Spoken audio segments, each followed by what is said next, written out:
সন্তানের সাথে এই 4টে ভুল কখনো করবেন না। নাম্বার 1, তাদের প্রশংসা করতে ভুলে যাবেন না। মনে রাখবেন, সন্তান কিন্তু বাইরের লোকেদের থেকেও বাবা মার কাছ থেকে প্রশংসা অনেক বেশি প্রত্যাশা করে। তাই সে যত ছোট কাজই করুক না কেন, মানে যত ছোট কাজেই সে সফল হোক না কেন, তাকে প্রশংসা করতে ভুলে যাবেন না। নাম্বার 2, সন্তানকে কখনো বারবার মিথ্যে কথা বলবেন না।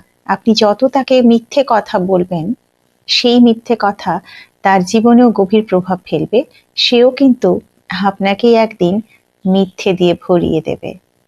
নাম্বার 3, সন্তান অসফল হলেও তাকে ছোট করবেন না।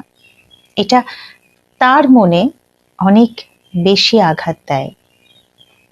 নাম্বার 4, কখনো রাগের মাথাতেও বলবেন না আপনি তার জন্য কষ্টে আছেন বা তাকে পৃথিবীতে এনে ভুল করেছেন। এর ফলেও কিন্তু সন্তান তার নিজের পরিবারকে, নিজের বাবা মাকে দূরের ভাবতে শুরু করবে। সমস্যাটা বাবা মারই সব থেকে বেশি হবে, আর সন্তানও ভেতরে ভেতরে শেষ হয়ে যাবে।